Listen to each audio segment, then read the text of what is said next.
Welcome to the Brewtiful Game. As always, I am Blake here with Ferris. Hola. And calling in from the Beijing offices, we got Ron.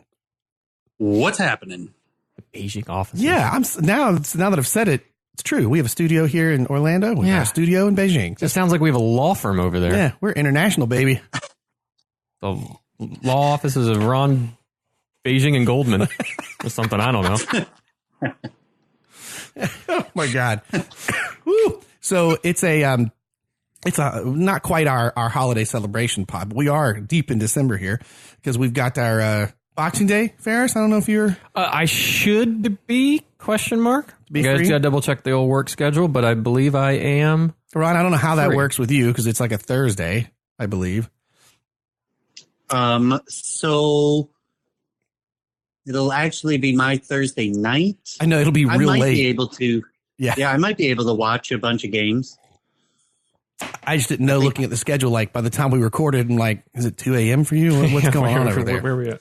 It's it's just going to be an all-nighter. Yeah, we've learned how to add 13 to our time real quick around here. Yeah, why the hell are we on 13? Because the daylight savings ended. We were 12, right, Ron? You were 12 ahead. Yeah, but didn't we go? Yeah, I used to be 12. Now it's 13.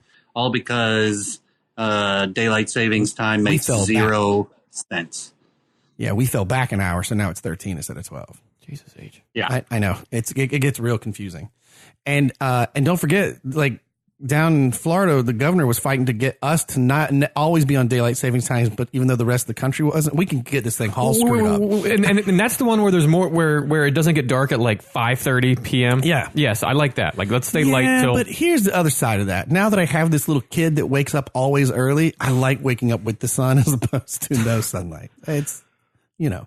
This is our new Instead of podcast. 2 hours before the sun comes up. This is our new podcast for the appreciating time Time and world and you. Yeah.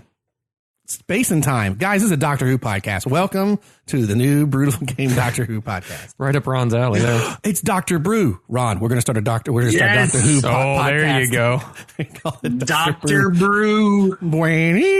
Crack. Yep. Oh, man. And it'll be all the ways beer has saved humanity over the time. Oh, yeah. I got that whole comic that was like how beer saved the world, talking about how civilization doesn't get to exist unless we start making nice, safety, yeasty brews. Yeasty. Wasn't it like 16 different times beer saved humanity?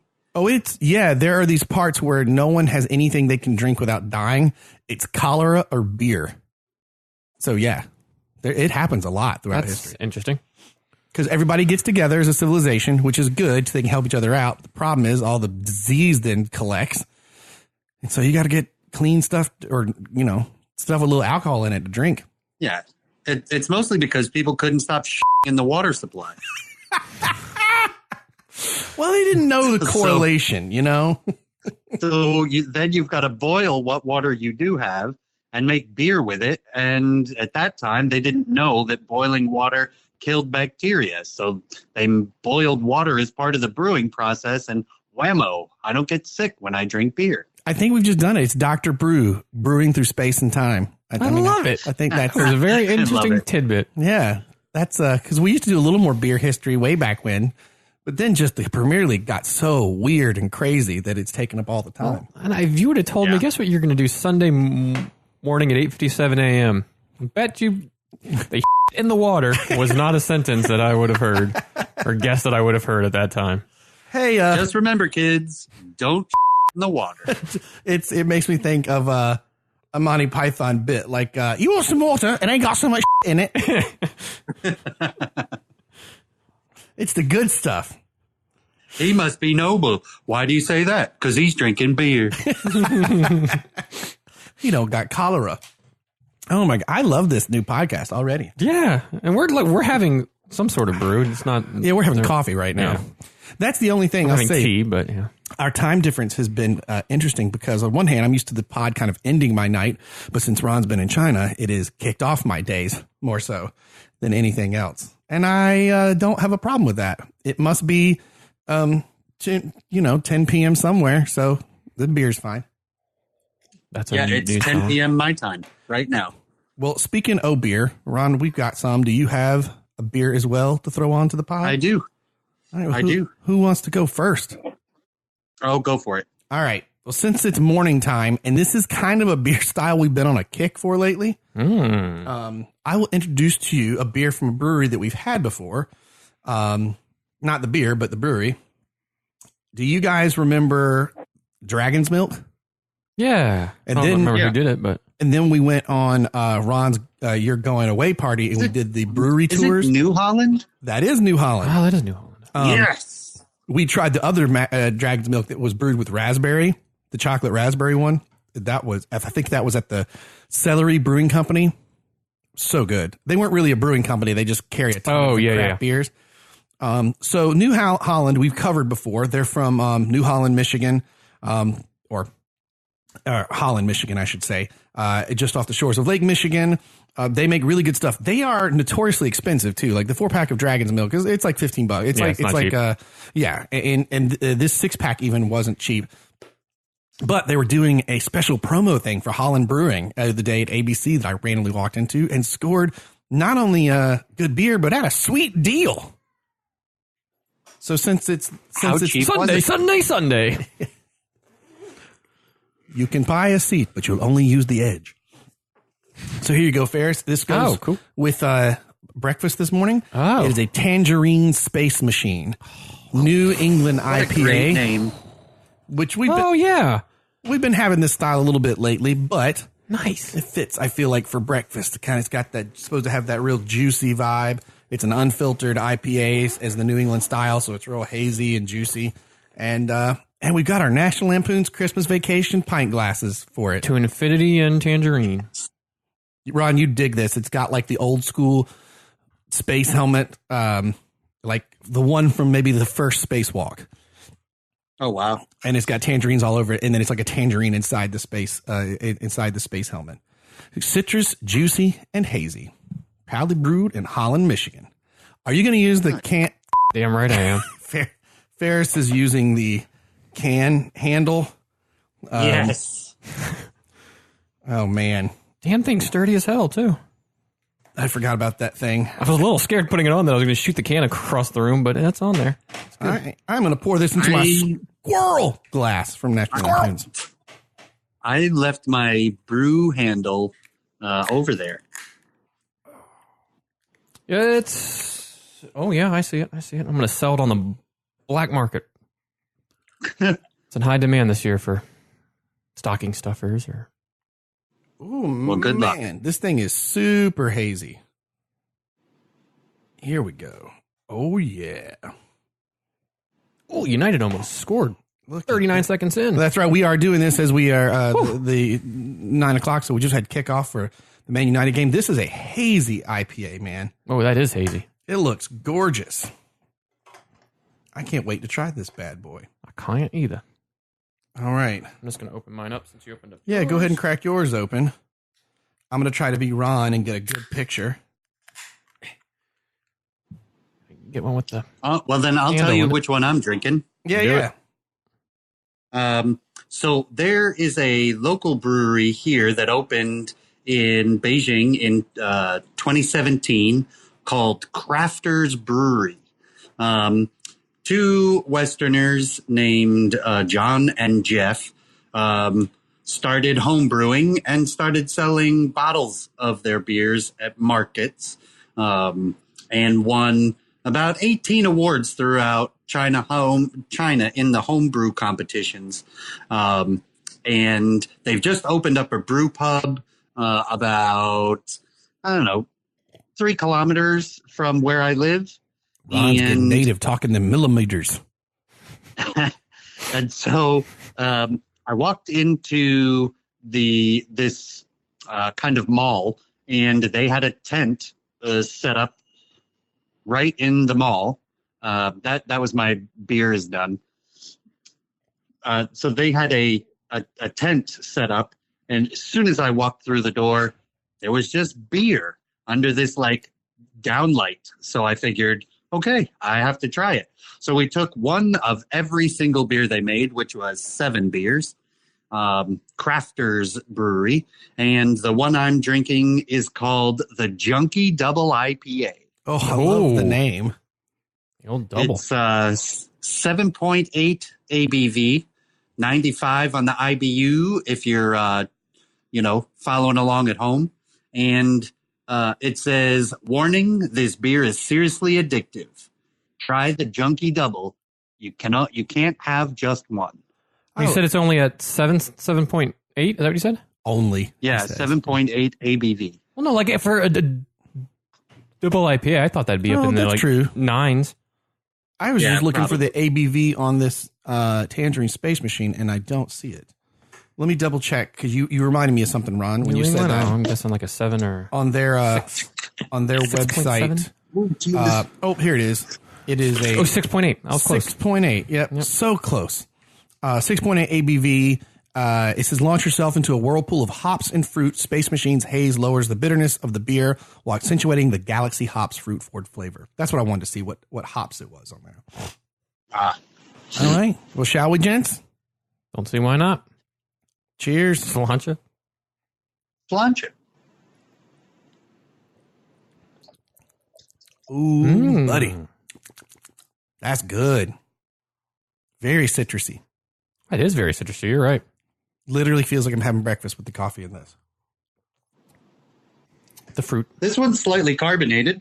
And by slightly, I mean holy Whoa. Yeah, why do you... pouring over the glass. Attaboy. In other words, Ron is wearing the beer right now. Well, my computer certainly is. Oh, that's fine. Just don't the water on, you'll be all right.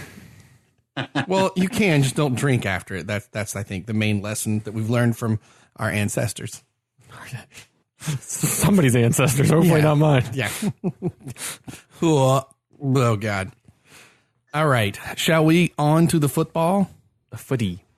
All right. We've got Premier League. We're looking back at week 15, 16, 17, some of the highlights and a little La Liga roundup. Hard to say. La Liga. La Liga. No. The Liga roundup. La Liga roundup. There you go. So hard to say. I couldn't. Because there's a lot of, the big storyline as far as who's going to take this season is, whoa, man, Liverpool is just burning forward right now past everybody. And it looks like Leicester's the ones that could catch up maybe, but... yeah, and both have continued to win, except for yesterday, Leicester drew and Liverpool got another win. It's just they continue to pull off these wins. They're not necessarily the wins they were getting last year, the high-flying 4 or 5-0s, but they're doing professional jobs of it, and they are rotating through players to a degree. Because they're still competitive in the Champions League. Right. One thing that they really have is... not only, and we've talked about it a bunch, a really sturdy defense, but they have a really lethal counterattack because they have a lot of pace going at you. The minute that they stop a ball on the other end, Salah, Mane, Firmino, they're off. And it is so hard to stop them because not only do they have pace, a lot of teams have pace, but they have skill. And what Salah can do with his feet and the ball at his feet is just he's awesome. Back. He's back. He was kind of on like a slump. That back heel. Oh man, that was nasty. That was pretty incredible. My gosh, this beer is really good. Wait, I just had a little going from Starbucks to beer. Well, if we kind of want to float through some of the highlights of those match weeks, I'm like, why do we go back to 15? Oh, I know why. This first match Ferris would like to mention.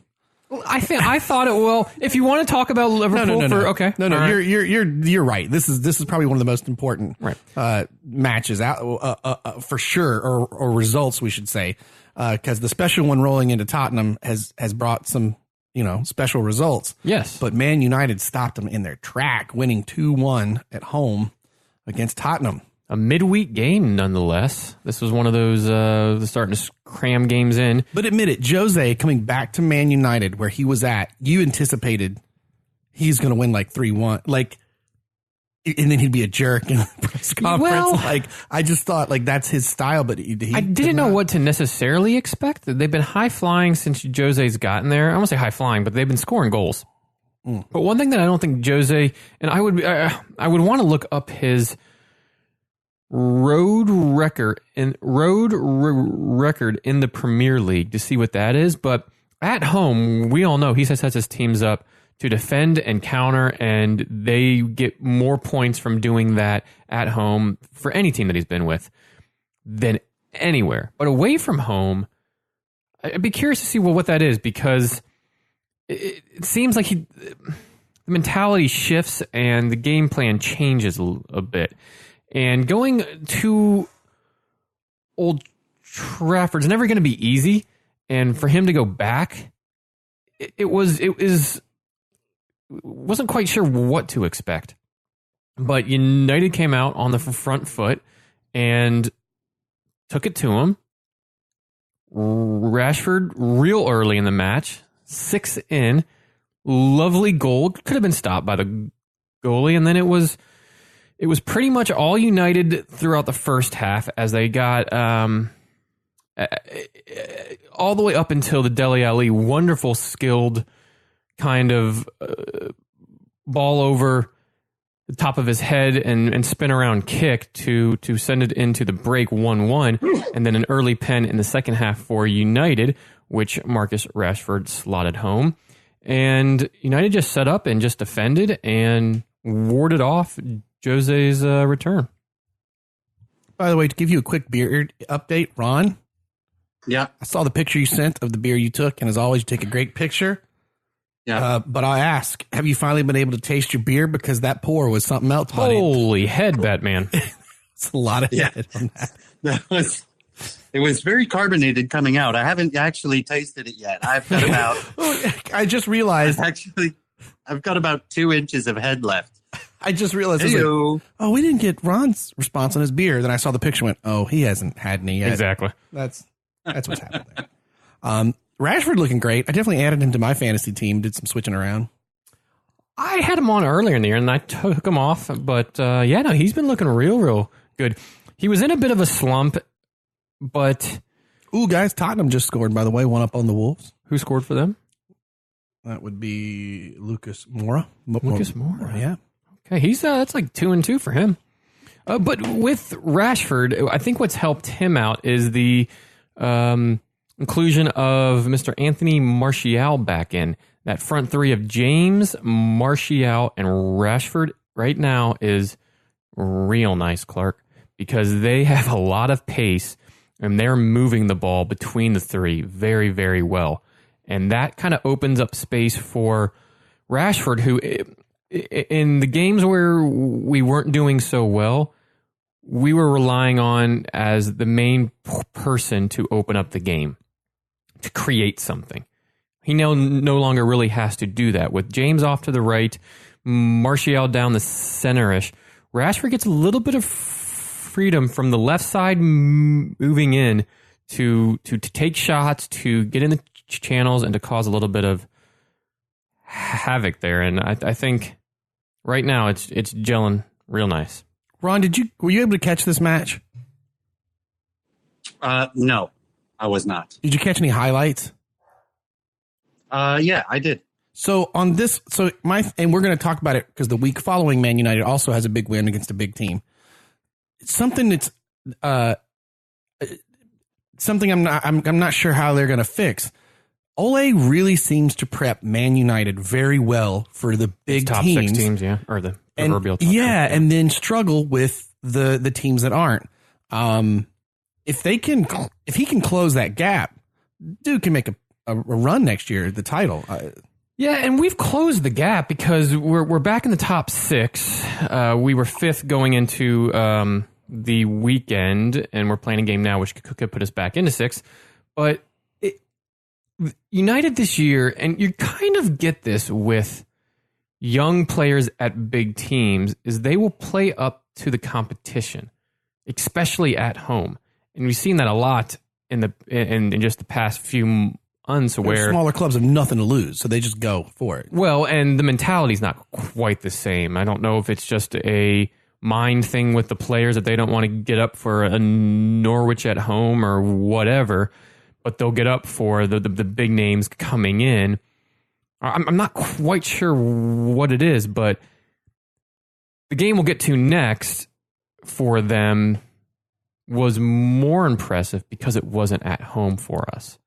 This was at home. I hated that game because it had me pulling for Man United. Hey, you're welcome. I just kind of tried to sleep through it. Attaboy. If it would disappear into a vortex, the whole stadium, it would work. Shall we move? To be honest, the only reason I want Jose to win is because it's better for the Premier League if Jose's winning. Oh, yeah. True. Well, and I think, to be honest, win or lose, unless he just has a colossal failure. I mean, we got him for next season guaranteed. Like, they're going to give him a chance to put things together. Yeah. And Tottenham sitting at 23 points. Gosh, guys, though, that's starting to be crazy, right? Liverpool sitting at 49. Tottenham at 8 with 23. Like, what a huge gap in this top. So we're really starting to spread, yeah. The reason you're really mad is because Arsenal's at 9th with 22. Hey, baby, we're going to end in the top half. We're holding on. And keep in mind, this table is as of yesterday, Saturday the 14th. Yes, it does not include the matches that are happening now. Not yet correct. Which is Man United and, who are they playing? United playing Everton, Tottenham playing Wolves, and then Man City and Arsenal for the Man City exhibition at 11. The exhibition game. Yeah. I mean, here's the thing. Actually, that game could be kind of high scoring because Arsenal and Man City struggling on the defense side of things. Arsenal, obviously, but that's been Man City's problem too. So who knows? It could be a good old 3-4 kind of a game. But the distance is crazy. Leicester drew yesterday, so they have 39 points. That's 10 points between them and Liverpool.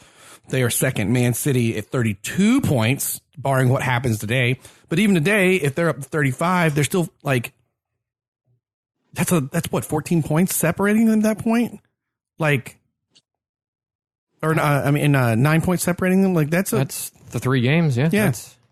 That is rough, man. Liverpool just pulling ahead on this thing. And let's don't forget our other top 4 pick. We'll get to Sheffield United later.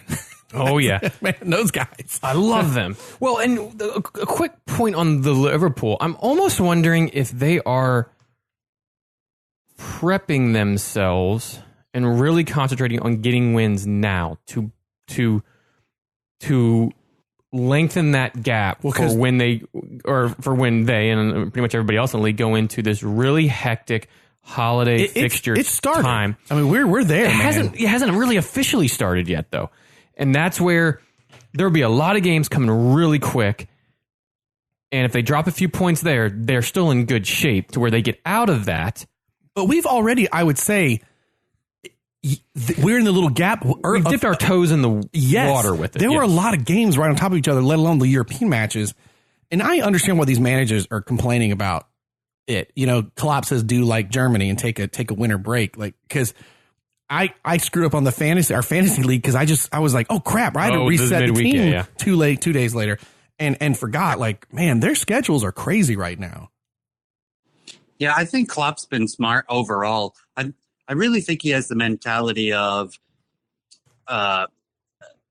essentially no matter how big a cushion they have, it's too small, right? Yeah. So I think they just try not to pay attention to any cushion, and they just keep on going until they either win the league or the league's over and they came in another place. But he's been pretty smart how he's prepping the team to not let them get too far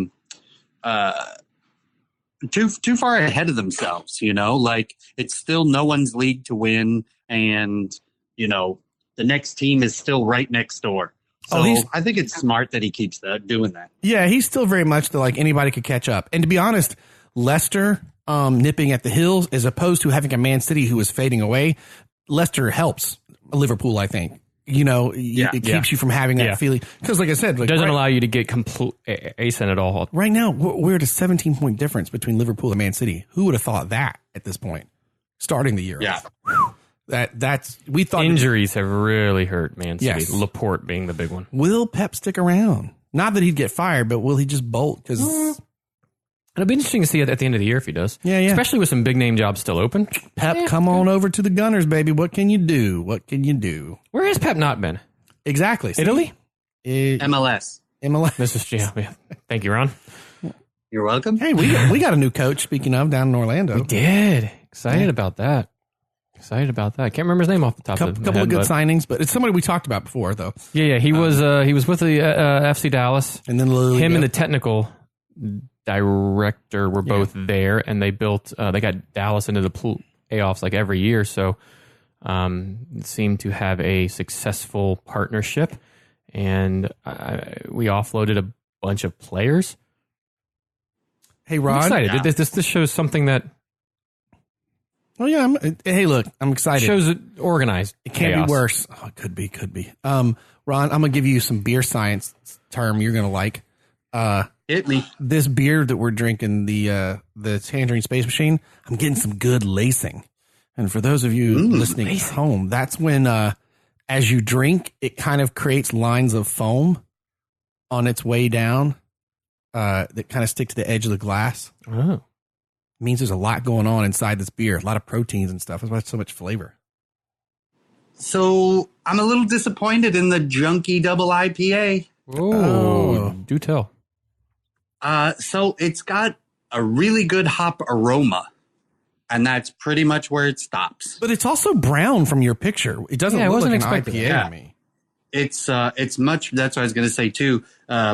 It's much more of a brown ale color than it is too much of an IPA. So what it means, it's really dark and slightly red, and it's very, very malty. Yeah, from your picture, it looks like a Negro Modelo as far as color is concerned. Mm-hmm.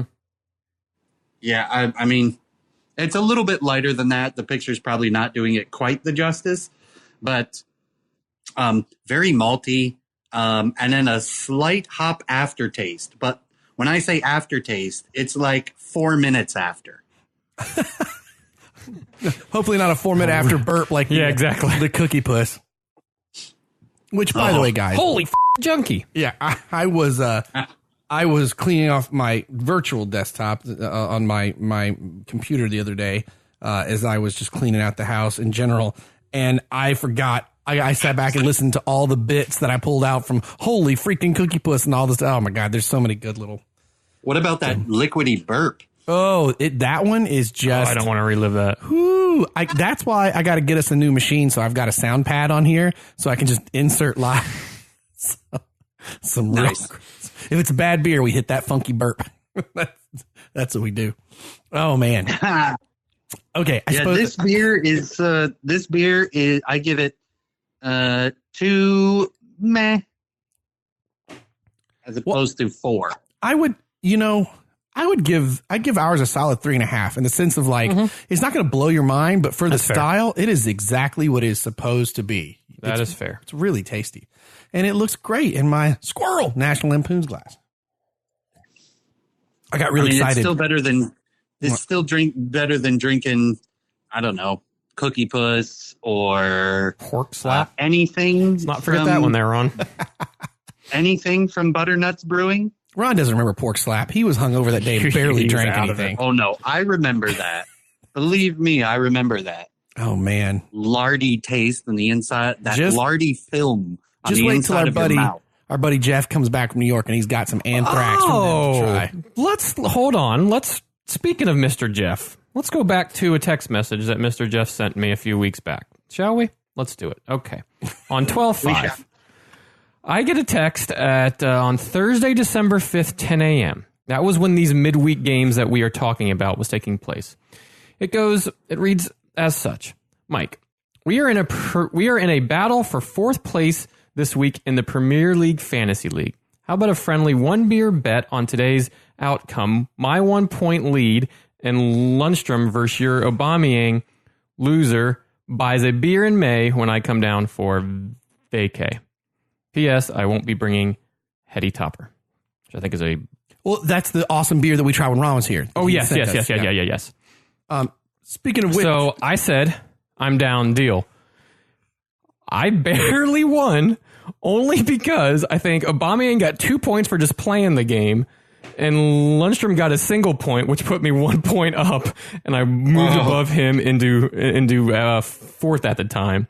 So, Jeff, I will be anxiously awaiting a beer when you come down. Well, Ron, I was going to tell you, after you went back to China, he dropped a line to me while he was touring the Harpoon Brewery. And he sent some awesome pictures because they're a big macro brew, you know.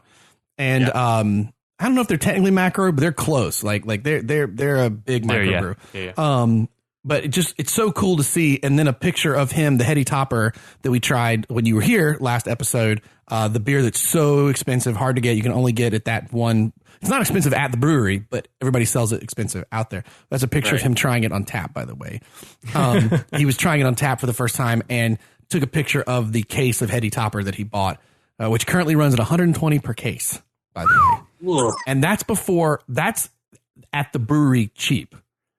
That stuff gets marked up so crazy. Oh, yeah, as soon as it gets to it. And again, this beer we're having now is a similar style. And you can tell the difference. That Heady Topper ranks number 1 in the style, and this is good. It's very good. But man, that Heady Topper was real nice. That was pretty phenomenal. Speaking of phenomenal, the Merseyside Derby wasn't phenomenal to watch unless you were a Liverpool fan. They decimate Everton 5-2. And Silva, done. Well, you have to read the. Ferris, right? You got a headline for Liverpool Everton match. So Liverpool home with 5 goals. Everton loses with 2.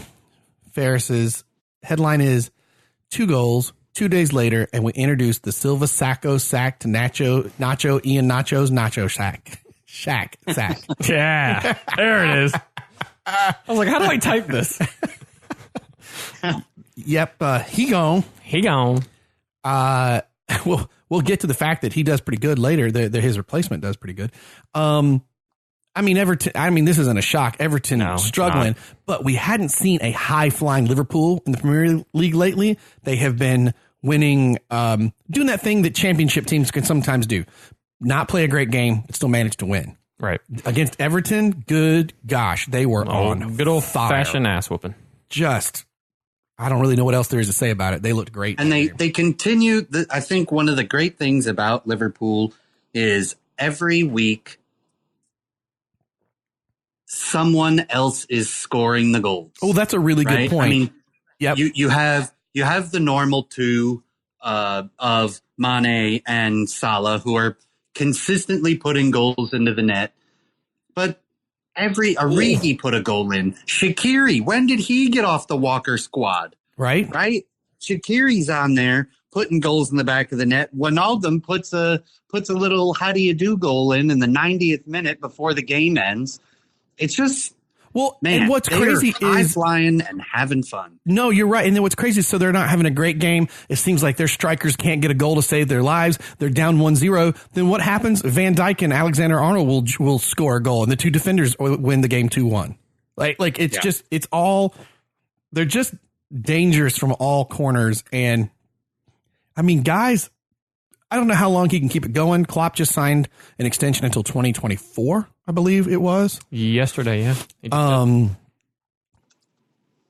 We might be in a time where we said it's, the great coaches that stay for a bit doesn't really happen. Man, he could be around for a bit. He might be one of the best coaches managers the Premier League's ever had. We'll see. He's got to maintain. Yeah. But man, to come in and say, give me 3 years. Okay, I didn't get you a championship. I couldn't win the Premier League that year, but I did win you the Champions League. And now there's a good shot I'm going to win you the Premier League. And let's be honest, they're still in the Champions League. They just beat RB Leipzig. If they could pull, they beat somebody to secure their spot. In the imagine if he pulled that off and got the double and a repeat at that. Klopp's awesome. That'd be interesting. No, he. It sucks saying because out of all the clubs he went to after his Dortmund stint, he has to go there. That's a little. But nonetheless, he is entertaining. He is tactically astute. He is fun. He is a player's manager. They love playing for him. Correct. Good hugs, nice glasses, good tracksuits. What's not to love about Klopp? Man, could you imagine if the Ewok ended up on his team? The kind of hugs no. We don't speak that kind of. We don't speak that kind of nonsense here. Mr. Why did I just lose his name? All I can think of is Mata. Juan Mata. Juan Mata. We don't do, no. Played at Liverpool. No, don't ever say that. The world would be wrapped in rainbows and happiness when those hugs happen. No. Free the Ewoks. Don't send them there. God, that would be hug central, though, wouldn't it? Amazing. Yeah, I don't know what else to say about this, guys. Liverpool's good. There's not really a whole lot else to say. Ferris is like, please move along. Yes. Hey, speaking of good, our next one for match week 15. Here it goes. Arsenal with their new coach, Freddie Ljungberg, which I just Ljungberg. At home, host Brighton Hove for a quick, easy win and promptly lose 1-2 to Brighton and Hove. Guys, Arsenal sucks. I was about to say that. Let's just reverse this conversation we just had. So Blake, where do you begin? I mean, I think you got to begin 9 months ago, and when you realize that Emery isn't giving you the bounce and a change that you wanted. Basically, he kept things where they kind of were from where Wenger left. He's had a couple of good signings up front, but come on, you came into a team knowing you had to fix the defense. You knew that they could score. Even before we had, like I said, Aubameyang up there front, that scoring was not an issue for Arsenal. Defense was. I just think they sat with Emery probably longer than they should have. The same way they may have sat with Pep. I say Pep because they sat with Wenger so long. There was a moment when they could have had Pep. Remember that? Mm-hmm. No, you're dreaming. No. What I'm saying is that, like, if they had canned him, a flash. Right, they could have gone for him at the same time that Man City did. Could have gone for him. Doesn't mean right? Oh, sure. But what I'm saying is they've let other great managers pass, and right now it looks like it's happening again because they clearly let Emery go without a single plan. They say they've got a list of 10 people they're looking at. Yes, Carlo Ancelotti just got fired.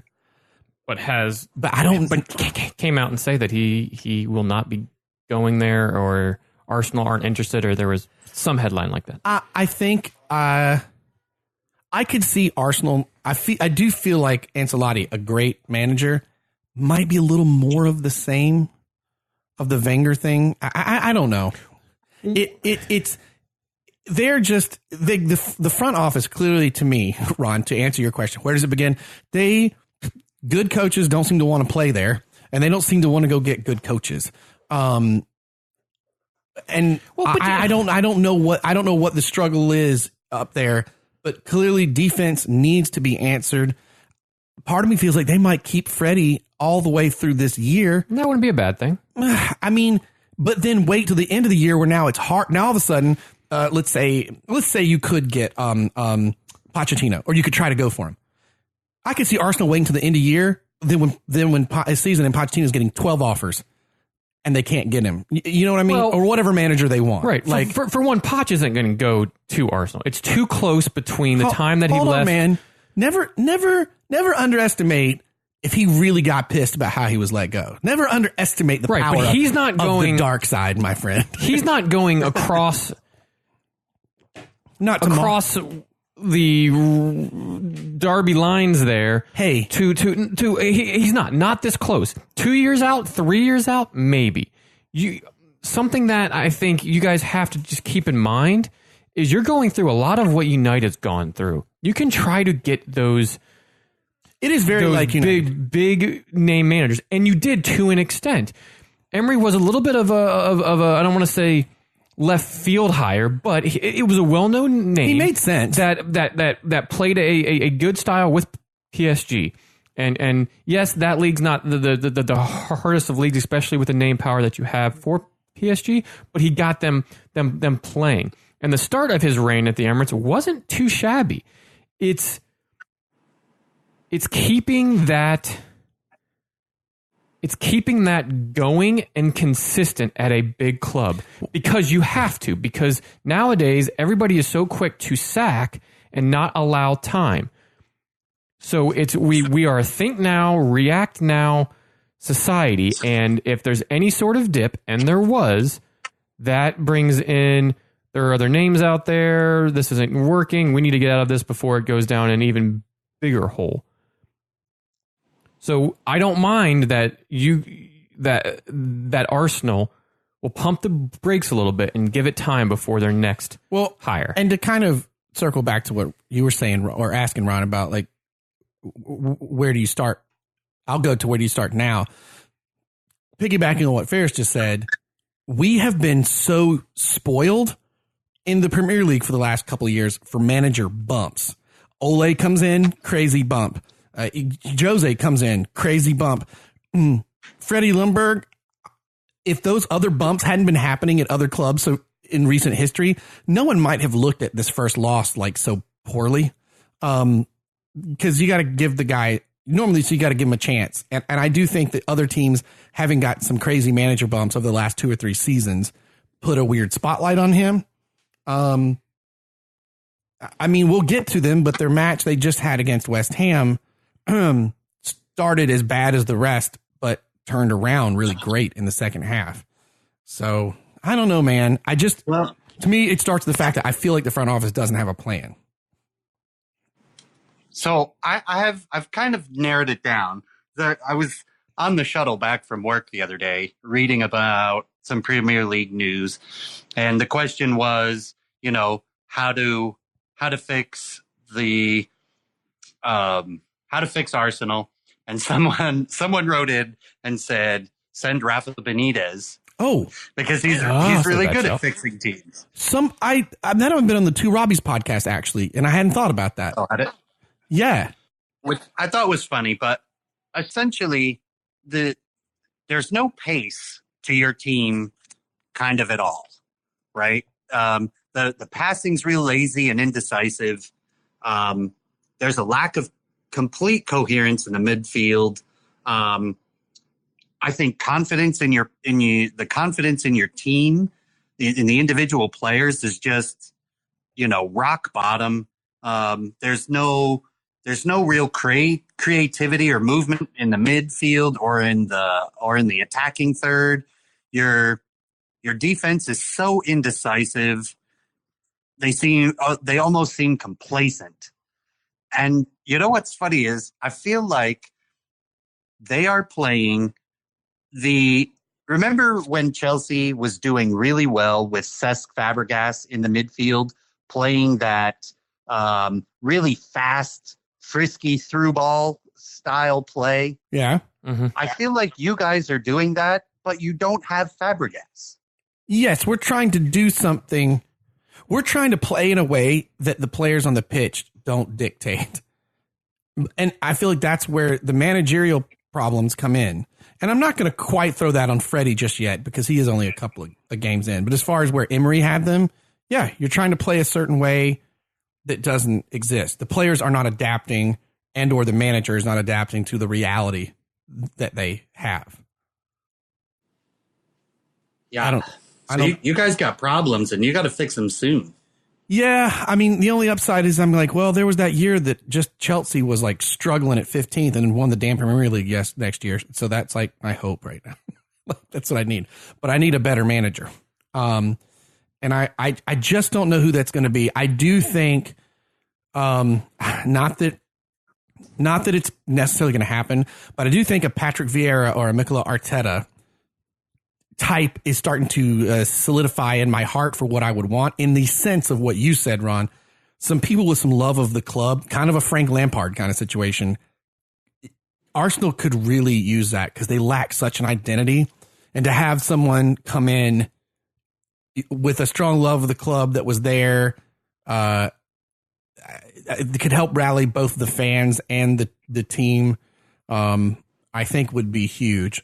I don't even know if those are long-term answers, either one of those as coaches, but that Ole, that Frank Lampard effect of they bleed the club and now they're coming in to run it and kind of getting the players behind them, as opposed to like a Carlos Ancelotti or somebody who I'm like, again, amazing manager. I don't know if he can fix that attitude that's on the pitch right now.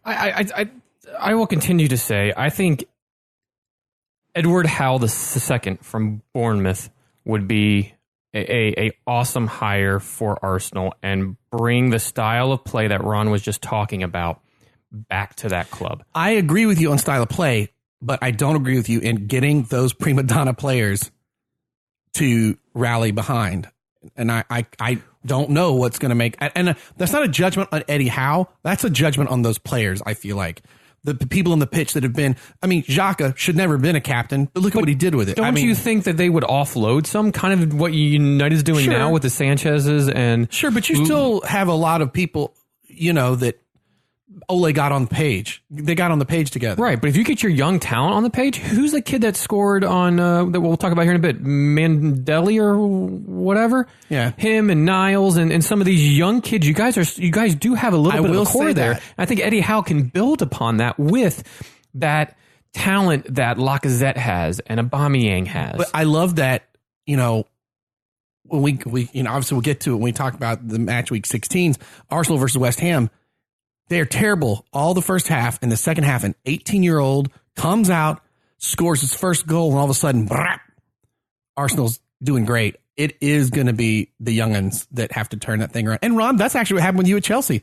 Frank Lampard saddled with a bunch of young folks that have been on loan that he got no choice but to use, to the point now you guys are doing so good that the transfer window is now free to you, but should have, the thoughts of how heavily you needed to use it aren't as strong. Do you know what I'm saying? Where before it was like, oh my God, you have to have this. Now you're bringing complementary talent opposed to a core talent, essentially. Yeah, you're not trying to change things. You're just trying to help keep it better. Yeah. Yeah. Well, I truly do believe that some kind of, and Eddie does have a youth to him. The only thing about Eddie Howe is I really like him, and what he's done at Cherries has been great. But there does seem to be a ceiling that they keep hitting at Bournemouth. And I don't know if that's just, money and his a bit, or if it, and his name has come up a lot in a lot of places, but he's never gotten the thing, never gotten an offer. And I don't know if it's because what he needs is like, if he was having the run Sheffield United was having right now, he'd be at a bigger club before after the year. But he has in a way. He's been there and done that already. That's why he's stayed in the league. But they haven't been in a relegation battle necessarily for the past 3 or 4 years, 5 years now that they've been in the league. There's a careful now, because it was looking like they were going to be this year, and they still could be. They still could be, but I think they have too much talent. They also have some key injuries there at the moment. I think he's a constant factor that is what is seemingly a calm, cool head that keeps that team level and working hard. That's what Arsenal need right now.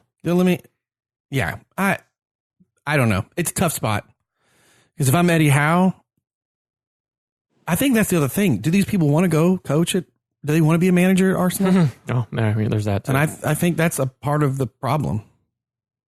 I think Chelsea had that problem. I think you're lucky that Frank Lampard was available, because I think there are people that did not want to mess with Abramovich. Mm-hmm. But Frank bleeds blue. And speaking of that, I guess we can roll on to week 16. Cool. Speaking of bleeding blue. A lot of blue in this game. A lot of blue. Everton and Chelsea. And speaking of Everton, they are up 1-0 at United in the 41st. A little bit of a wonky corner. And so Duncan Ferguson, interim manager, his first match out, he wins 3-1 over Chelsea and won a goal line that I think easily we all thought would have been the reverse. Yeah. And now he's up This was at home, not at the not bridge. at Chelsea, but at Everton. Yeah. Yeah, I think this is kind of a half and half game. Half of it is that Everton is on that we just canned the manager steroid, right? Which Arsenal can't seem to use. Bump, yeah. Yeah, that's they're flying high under the hey, let's just have fun and play kind of thing. That, like Ferris just said, that manager bump that teams seem to get, except for Arsenal. And Chelsea also kind of defeating themselves. Clearly, this wasn't their best game. We're still having some trouble scoring goals on a good defense. A team that doesn't have as great a defense is doing Tammy Abraham and a few others tend to run over those defenses. But this one, they just had everybody locked up and we were lucky that Kovacic scored that one in the 52nd minute. So Chelsea's got a host of issues that they need to pick up. They lost today to Burnley 1-0. And I think in this transfer window, like you guys said, it's partially complimentary to pick up because we still haven't replaced, and for understandable reasons, we haven't replaced all the goals that and impact that a player like Eden Hazard had. This is what scares me about you getting the January window back. I'm not saying you're getting an Eden Hazard, but I don't even think you need someone as good based on the team you have now. You just need a little bit of help there. Well, so Olivier Giroud and Batshuayi, they have pretty uncertain futures. Hey, don't you talk about the lumbersexual and his beautiful beard? Giroud could be joining Lukaku at Inter. There were a lot of reports of that this week. Yeah. So I think there's something here that the Premier League in general could benefit from, and I think that Chelsea could sign two specific players and be doing really well. So Real Madrid has to sell some players, balance their books in order to be compliant with the rules, right? So they're looking to free up some players and gain a little cash. So in my opinion, if I were Chelsea, I'd be going after Mariano Diaz, and I would also be going after Sergej Roulian. I don't know how to pronounce his last name. Young, yeah. But I think those two players. Ron with the scouting report would be Spain what? scouting. Ron with the scouting report from Spain. Yeah, I really think that would be really helpful. Sergio, 22 years old, but in every sense of the word, he is a very complete and competent fullback. And I think that would really help anchor Chelsea. And Mariano Diaz, 26, and, he's just, the kid's on fire. And I think he'd complement Tammy Abraham really, really well. I agree. So I think you're only a player or two away from competing for the top. You guys are really good. Yeah, and that's Ron. That's a very interesting shout from you on those players, because I think you're spot on with that and how they would complement the already young talent that you have there. I wasn't expecting you to say that. To be honest with you, I was expecting you to say a name like James Rodriguez, because of the name power and coming from Madrid and somebody that is on their chopping block, if you will. But the more that I started to think about it, and I'm sure this is what you were thinking about, you don't need that. You need the other talent that you said for why you said it. And that's nicely done, Ron. Yeah, I think for teams that are building and trying to more or less rehabilitate their team, right? And I think Arsenal falls under this as well. The flash in the pan, big names aren't going to help because especially on a team where you're building all this young talent, like Lampard is doing, Mount and Pulisic and Tammy Abraham, and the list goes on for Chelsea. I don't think you could bring in a high-flying striker and still have the same impact. This is a much more organic process, it seems. I'm going to show my North Carolina roots, but what you're saying makes me think about the way Chelsea and Lampard is right now. I don't know if anybody's an NCAA basketball fan, but I grew up in North Carolina, loved watching Duke, Coach Krzyzewski. He would, of course, win these national championships with Duke. His players rarely went into the NBA and became superstars, but they went into the NBA and became amazing team players that elevated teams to go on to championships. And I kind of see that as a parallel to what Lampard's doing, to what you're saying, Ron. It's not about, a Ronaldo type coming in or whatever. It's more about this team. The team is going to win, not somebody. Yeah. Because also face it, you're not going to replace Hazard. No. Right? Oh, no. Again, though, I think you guys are in a position where you don't need 100% of a Hazard. If you got a 75% of a Hazard, you'd be great. Well, you could use him further down the road as a really true complement to what is already a core of a team. And that's what I think, Ron, you're going to. You're still trying to build that core of the team. And if you do that, then once you have that core of the team, then you can put in a making player that his only responsibility is to do that. Not track back, not put in a tackle, nothing along those lines. But that's not what you guys need in January, maybe even the summer.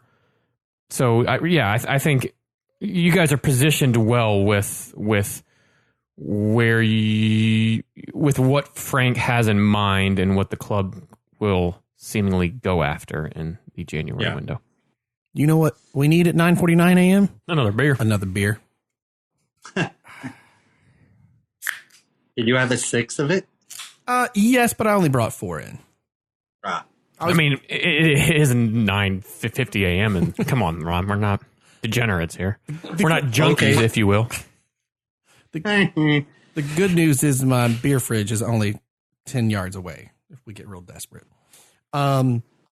So moving on to the special one, the Jose Mourinho on match week 16 goes to play against the Scottish Jose, Sean Dice, as Burnley visits Tottenham.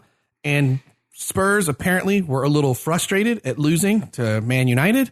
They destroyed Burnley 5-0. And Burnley has not been a team that is easy to score on. Son Min-min, I messed it all up. Son Heung-min, what a goal from him. Holy God. Amazing. Did you see that? He went the length of the field just with so much pace. The ball never left his feet. It was like it was on a string and just weaved his entire way down and scored a brilliant goal. It was the third goal in this, but holy crap. Right now, that's the leader in the clubhouse for goal of the year in my book. Oh, look at your little headline. I like it. What'd I do? The prodigal son gets back on the score sheet to help Spurs get all 3 points. You're welcome. Harry Kane gets 2. Mora gets 1. I mean, a lovely Kane. Was it his first goal? I think it was. Yeah, that was a lovely goal from him too. Just a. So what's the biggest difference between Jose Tottenham after the 4 games and what I forgot his name already. Oh, Pochettino. Thank you. What Pochettino was trying to do. What's the biggest difference? This is going to sound weird talking about a match that ended 5-0, but Jose does the thing that Jose can do guaranteed to any team, which is improve their defense. And that's where Spurs were struggling, was they were so shaky in the back. And Jose's they're just tighter now. And so it allows for the ability to have these ridiculous score lines. True, and because you have amazing strikers on this team. And yes, and that's kind of where I was going to go with it. You have a ready-made team for what Jose likes, which is That's a very big true. number 9 that is so skillful. And then you have Hunmin Son, which is your Who's your 9.5? hazard, if you will, of just a speedster. And then you have your I don't know who was Jose had in the past that is a Dele Alli type. But you have a you have a ready-made team. As we're talking about it, I'm watching Gold in the United game, and there's the Sun just weave up and down the entire team, and what a highlight! But yeah, you have a ready-made team that he came into. So yeah, Blake, to your point, all he really had to do is you had some good defenders there, just get them to defend. Their home form also has been spot on, right? We were talking about that a little bit earlier. He has got them really playing well at home. Something that Poch really hadn't dialed in on yet, and probably why he is, why he saw the door. But yeah, Jose's come in and probably surprised a few folks on how he has approached this thus far. I think also he's really tightened up the midfield in protection of the defense. Yes. And I think that has really allowed them to position themselves in center passing lanes to get really good turnovers of the ball. And then your attacking squad is making just all-out breaks when that ball turns over. And that allows you to make these lightning-fast counterattacks, or at least come up with a way that you are overwhelming the defense. Even in times when it's not an out-and-out true counterattack. When Jose has the rest of this season with Spurs and starts to put more of his pieces together next year, the matches of Liverpool versus Spurs are going to be so good because him and Klopp are kind of like two sides of a coin. Jose, very defensively minded, Klopp very offensively minded, and they've both done a good job of balancing the other side. I hate to say it, but a Jose-led Tottenham, where we were thinking a lot of players might leave the Spurs, how things are going. I think if they continue to do this and Jose's there, I think he keeps these good players, and there's no reason they should not have. They may have a great run in the Champions League this year. That's exactly what I was thinking. That's where Jose could do some damage. Yeah, because he has won that several times now, and with a team that is already with so much talent, they could be sneaky picked to win it all. Yes. Yeah. No, absolutely. It's good for the Premier League to have Jose back, man. It's just fun to talk about him. He's still being real nice. He's still being very. Yeah. It's a new Jose. And, the question will be, the real test would be, you'd have to watch if the Spurs are like a 4-game slump. But right now they're still playing good. Yes, they had that one loss against Man United, but like to just, that's when you see the cracks in Jose's veneer. But if he can take some maybe life lessons and stay on the positive side of things, he's going to create a dangerous Spurs. Our listener, Kim, is probably enjoying this so much more because, we're getting more Spurs talk than we've ever gotten. Yeah, right. Thanks to Jose. Love it. Moving along, speaking of places Jose used to be, Man City at home hosts Manchester United for the Manchester Derby. What a game. Glory, glory, Man United. Glory. Yeah. What a game. Manchester is red as they win 2-1. At the Emirates, too. That was the most surprising thing. Was it at home? The form seems to be good. Away, yeah, it's only a couple hundred, yards down the way there. But the one thing I really liked about this is we came out and we punched them in the face. There was legs at the wheel. Yay! There was no sitting back and we'll tuck it in and then we'll see if we can counter. It punched him in the face and then played smart after that. And De Gea had to make some good saves. Basaka, Maguire, they had a great game in terms of defending the onslaught that this City talent offers, but a really, really good win and a back-to-back win too. And it's something that, are these the glimpses of what Ole is trying to do and offer? Because it is still an extremely young team. And if they can pick up these type of wins, especially on the road, I'm not looking for this every single game this year, but it showed promise, and it showed, okay, we need to stick through this if they're a little willing bit further. To give Ole the time, I think Ole he can be a Klopp in the sense of a guy that I think people like to play for. I hope so.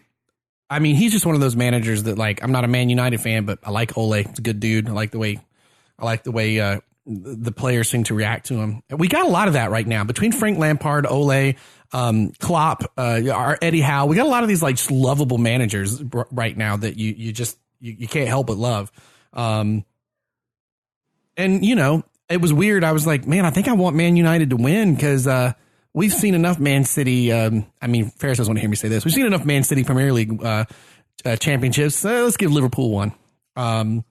So I was kind of excited to see Man City continue to bout with this. I guess Man City's in the position where they are also probably going to gun for the Champions League very hard because they are. I mean, right now, guys, obviously, I think today they'll get 3 more points playing Arsenal. But as I said, they're at 32 points, Liverpool at 49. Barring a just disastrous Christmas, Man City is almost out of that, where I think they could come back and actually compete in the Premier League. Yeah. But they could win the Champions League. So here's the question for you. Manchester City completes the signing of, what's his name? Rodri, the midfielder from Atletico Madrid for a record $62.8 million. And he hasn't really played that much until now. And so was this game a disappointment for what we expected out of it? I don't know. Is that still early to tell? For Rodri specifically? I mean, there wasn't that much he contributed to the match. No. At times, he looked just utterly lost. Well, here's where here's where my mindset is at. Is the loss of Laporte is so big because Fernandinho, which is supposed to be the mentor, if you will, for Rodri in that number 6 role, which just sits right in front of the back 4, is having to play center back in place of Laporte. So Rodri is kind of forced in, probably a little bit earlier. He was always going to play this year, but always going to kind of learn and come off the back of what Fernandinho is doing in that number 6 role for Pep's style. And I don't think they've been afforded the luxury to do that based on the Laporte injury. That Laporte injury is so key. That's like losing Van Dijk for Liverpool. It's huge. It's massive. And it's having to shift their team around to cause just enough chaos to where they are, what was it, 10 points back or... No, it's more than that. Dude. More than that. 17 points back. Jesus. So, like, it's. I don't think Rodri's a complete bust yet. His price tag is higher because of the day and age that we're in. Aguero would go for much more than that, but when they bought him, the cost tags weren't as high. The pricing right now it's like the freaking housing market over here, man. It's just it's an insane right now. It's really crazy. But I would. On the other side of that, the price tag they got Phil Foden for, true, drastically small. But is he homegrown through them though? What's that? Is he homegrown through them? I thought he came up through their academy. Yeah, to be honest, I don't know that. But Phil Foden, playing extremely well in Champions League for Man City. Continues to wow how good he is. He's coming on in the Premier League, but only in the last 20 minutes or so, kind of thing. But it's just an interesting dichotomy. You have this potentially homegrown kid, or you got him for absolutely nothing, And here you paid $62.8 million. And while I realize it's hard to compare you can't compare from a goal scoring standpoint because of the nature of their positions. But I think Phil Foden is having a better impact on the team overall than this Atletico Madrid player. Agreed. And I think he is one that is going to be in that City lineup forever. But yeah, he was a homegrown. He has been with them from the start, and that has been his only club. This is. I want to throw something on top of this that I think potentially could be the bigger lens, Ron. Pep Guardiola has got a great resume, but it is generally coming in and shepherding amazing teams and putting a piece or two in. He has not stayed somewhere long. He has not gotten to the top, and then we don't know that he could do a Wenger or whatever, and sit somewhere. Barcelona, he did. Yeah, at Barcelona he did, but he had kind of come up through. And the word has already been floating around, even if Man City was going to win this year, that Pep, this could be his last year, go do something different. And he just seems that kind of guy. And on one hand, hey man, you wants to keep like Ferris said, he hadn't played in Italy yet. AC Milan could certainly use him at the moment. Exactly. So I don't know if that's part of it, because that's just a side of Pep we haven't really seen much of. And I'm not making a judgment call. I'm just saying we haven't seen it, so we don't know.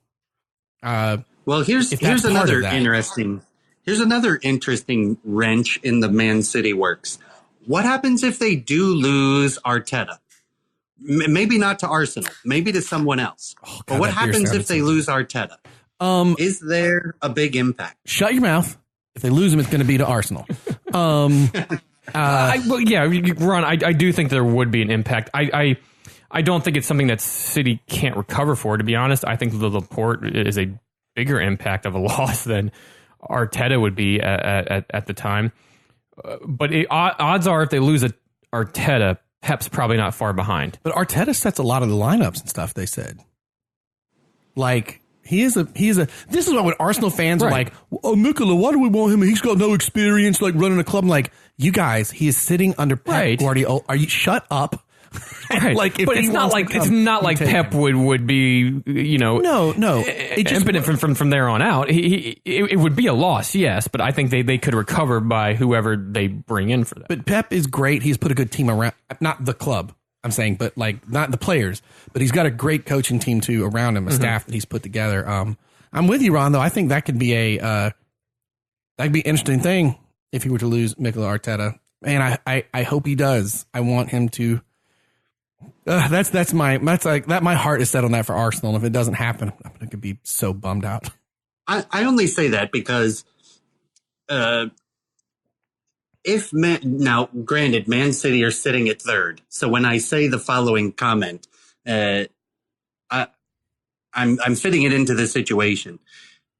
If they continue to have some issues in the midfield, and they're kind of, center defensive area, and Arteta kicks them when they're down and leaves, I think you're going to have a prolonged Man City who isn't a viable option for the top spot in the Premier League. No, I think they could become that thing that they had been, which is that fighting in the top four, but not necessarily that little extra something special that gets you over the top. I agree. I can see that happening. Man, I hope it's because Mikel Arteta comes to Arsenal, though. I bet you do.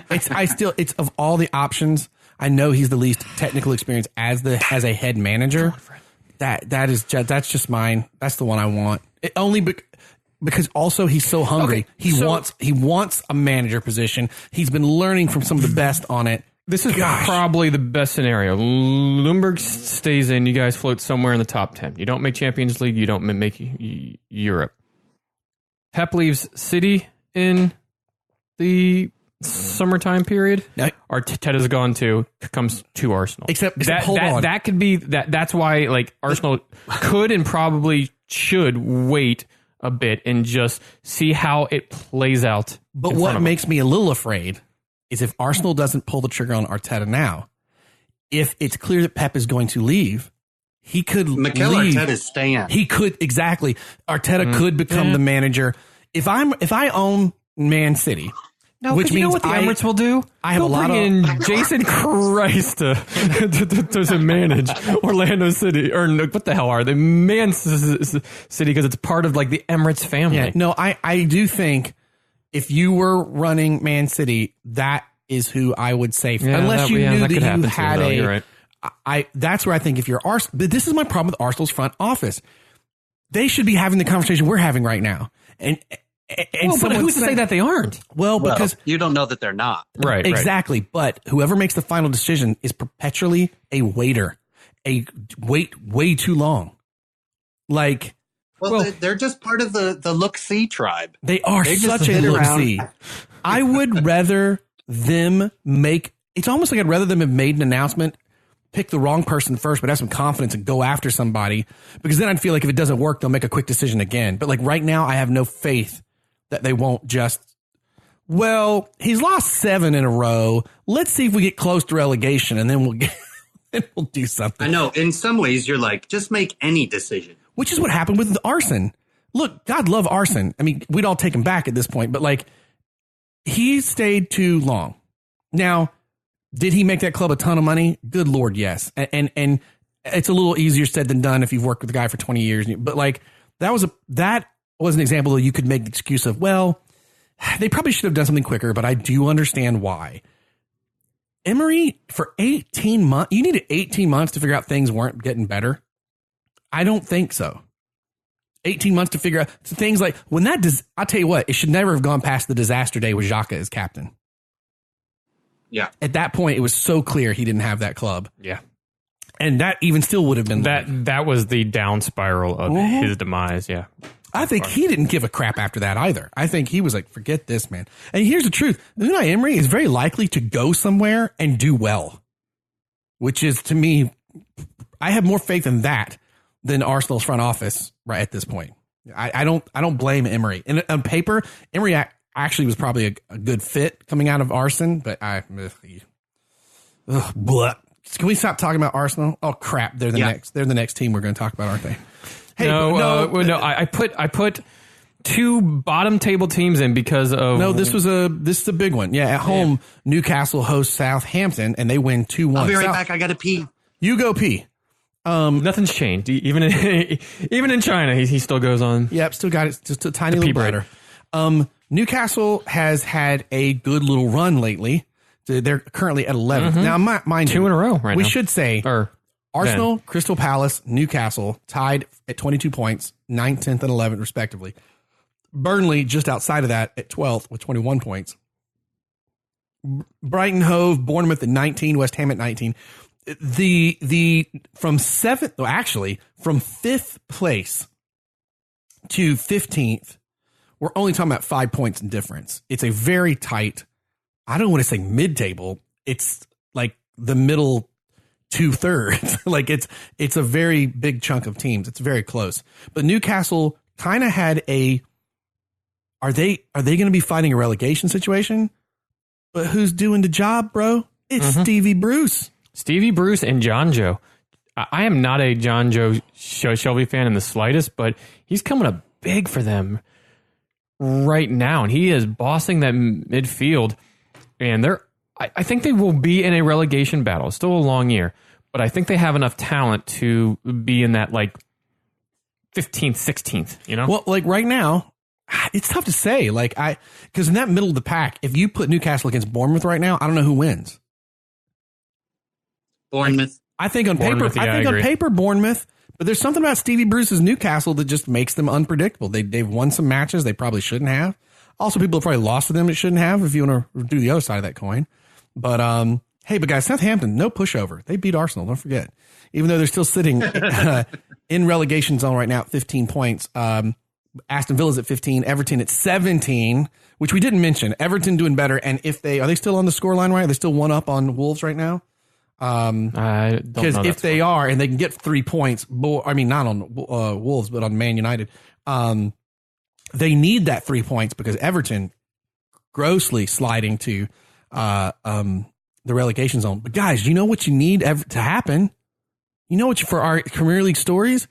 We need their manager, Mr. Duncan Ferguson at Everton, to just ride it out have a good manager bump that's okay, keeps them from being relegated, because we need our main guy, our little itty bitty from Everton, Ferris's favorite player, Wayne Rooney, to do his year at being a player coach over at Derby. Yeah, right. And then come in and coach at Everton and pull a Lampard. Yeah, right. And that's how you'll know our show has been going on so long that the kids that used to play are now running the clubs that we're talking about. Yeah. And it's the fashionable thing to do in the Premier League right now. So why not? Hey, look, at Arsenal, I would take Wayne Rooney right now as manager. Okay. So actually, to be honest, Everton could be feeling the same way. But yeah, it's real, man. It kind of is 15th through 5th place, real close together. But then that bottom three currently, Southampton, even though, and obviously they lose to Newcastle in this match. Southampton, Norwich, and Watford kind of looking like that's probably going to be your bottom three. I know Aston Villa dangerously close to that situation, but I've just got a little more faith in them than I do that bottom three. I haven't had a good feeling about Villa all year, and I just don't know if they'll be strong enough for 300. Here's what could happen for 38 games. It could easily Villa and Southampton come down to the very last week of the Premier League to see who stays and who doesn't between the two of them. Norwich, I've enjoyed them, and man, they have sparks of just awesome. They tied Leicester. We don't have that match down here, but that's a big draw for them. Yeah. That was yesterday. Yeah, big draw for them, and a bad draw for Leicester, who's trying to stay caught up to Liverpool. Yeah, and my fantasy, I made Vardy captain. Yeah, he should have scored like 17 goals that game, and he scored, but went down as an own goal. So piss off. Eyes in the same boat. In the same boat, my friend. Guys, you know what I forgot about? What? Fantasy. There's a surprise. You promised you wouldn't, but you did. Man, it all started when I decided Pulisic wasn't doing anything, so I traded him for Mount, and then the very next game, he scores a hat trick. I mean, look, let's be honest. Absolutely nothing. Not a bad trade. I mean, that makes sense. I get why you did it. And then I just forgot. Yeah, well, I was doing good competing in that top 4. I can't now. I'm just struggling. I've got to, what I'll need is to one day pick a good time to use that triple captain. And it might pull me up. Speaking of getting pulled up. All right, here we go. I thought we were done with Arsenal. We're back. West Ham at home against Arsenal. London derby. Match week 16. Arsenal starts the first half, and the next game with Freddie Ljungberg looks like if they don't get rid of him in 2 or 3 matches, they're idiots too. Arsenal looked dead to rights. The word's not shambolic. The word's not. They looked pitiful. Was it the bottom? It looked like Orlando City was playing against West Ham. They were abysmal. Yeah. West Ham gets on the board at first, 1-0. I'm sitting there at work. Someone's like, man, Arsenal. I was like, yeah, I know. And then, our buddy, Lee Malby, who, gave us the scarf from Darlington FC. He actually sent me a thing going, what is wrong with your club? And I'm sitting there working, well, I'm not really watching, just checking some some highlights here and there, or some kind of Twitter feed here and there to see how things are going. I said, but, I said, dude, I said, we'll probably lose to West Ham, or what will happen at the very end, we'll have this miraculous thing and have another draw. Because right now, Arsenal has lost less games or the same amount of games as Chelsea, but they've drawn so many, right? Mm-hmm. So that's why they're sitting where they are. So then all of a sudden, Martinelli, 18-year-old, what did they say? 18-year-old, like 4.5 months. Like they gave like his exact age. He comes onto the pitch and in the 60th minute scores. And I was like, 1-1. See what I was talking about? I said, so what's going to happen? West Ham's going to score in the next 10 minutes and we'll barely score at the end. It'll be another stupid draw. I mean, that's where I was at. But instead, and it literally is a 10 minutes. Martinelli scores at 60th. Pepe needed a good goal, needed to get some like honest goals out on the pitch for Arsenal. He gets a really good one. Pepe just needed to be like, hi, I still play for this club. I'm still on the field. And he's really good, but he's not really good. He's really skillful. Yes. But he's not really good. It hasn't fit into the team yet. Correct. And then that was so again, Martinelli is 60th minute, Pepe the 66th, and then Aubameyang at the 69th. In 10 minutes, Arsenal became the team that the talent on the field dictates they should be. This is not a club that is going to have a clean sheet, but you have a pretty good goalkeeper, I would say. Actually, you might have a great goalkeeper in the sense that, exactly, without him, Arsenal's getting blown out every game because the back line's not great. And in this game, it would have been like 2 or 3 goals being down because he stopped some doozies. I love your headline. It took 10 minutes and 10 games to get a win, but congrats to the Gunners. Yeah. Those 10 minutes are how Arsenal should be playing. Kind of Klopp's Liverpool from a few years ago, where hey, we don't have a great defense, so just put the gas on the pedal, or put the pedal to the metal, and just go, burn it, goals. And all of a sudden, was blown away that we won 3-1. It's good for Freddie Ljungberg. He needs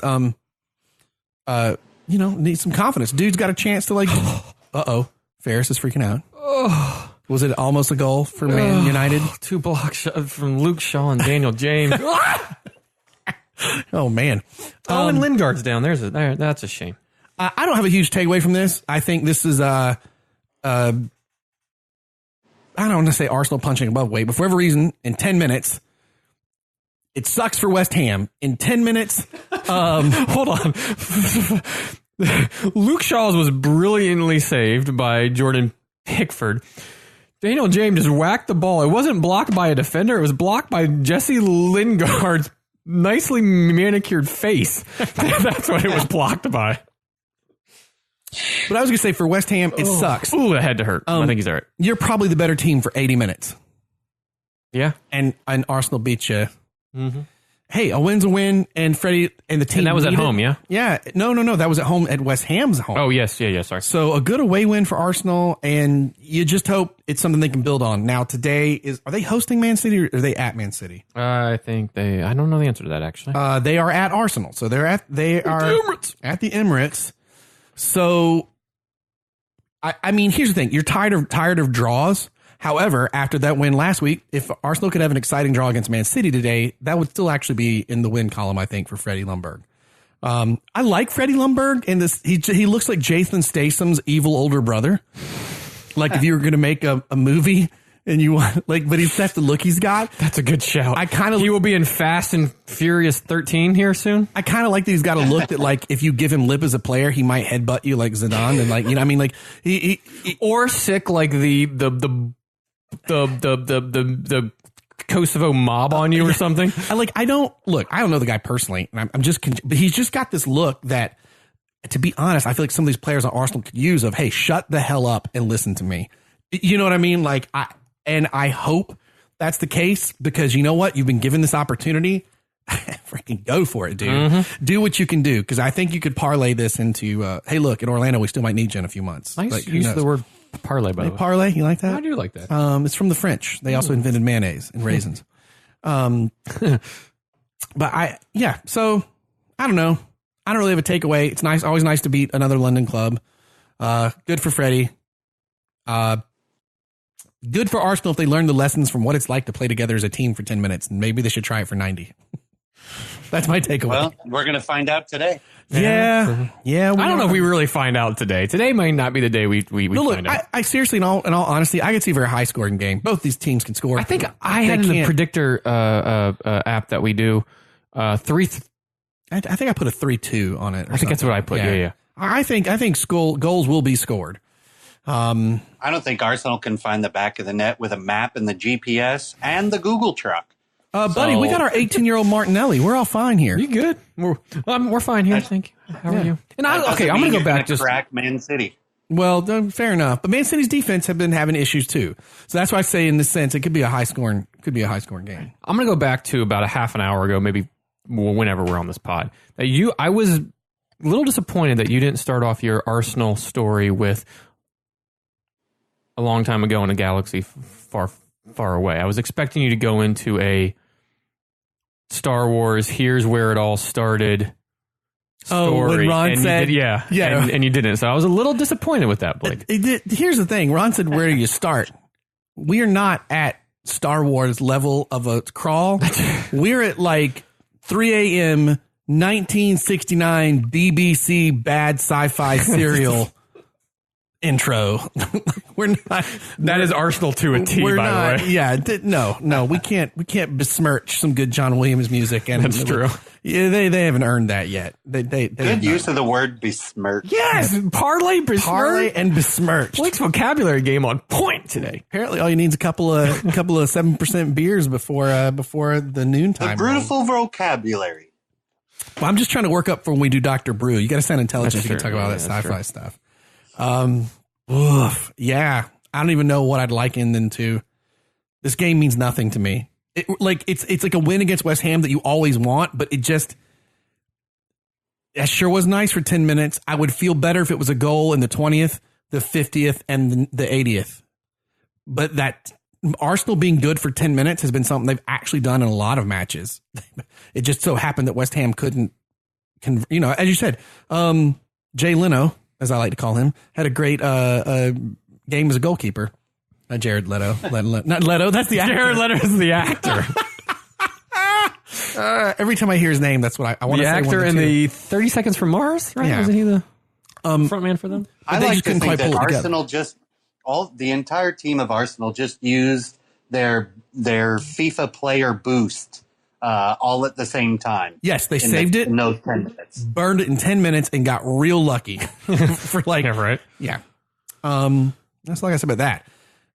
And then the current match week we're in, match week 17, the only match we really put up to talk about, Chelsea at home against Bournemouth. And Bournemouth, as we mentioned earlier, struggling a little bit to be competitive. They've lost quite a few games, and man, they show up at Chelsea and they only need one goal, and they beat Chelsea 1-0. Yeah, surprising win. A real hard thing, but the goal was awesome. I don't know if I saw the goal, to be honest. This was the goal I don't know if that's an awesome goal. Well, VAR worked in the sense that the line judge threw up offsides. Correct. I thought they were supposed to keep their flag down, though. I know. Okay.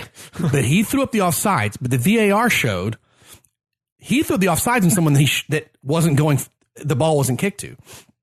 Right. Players switch places, basically. Dude is onsides.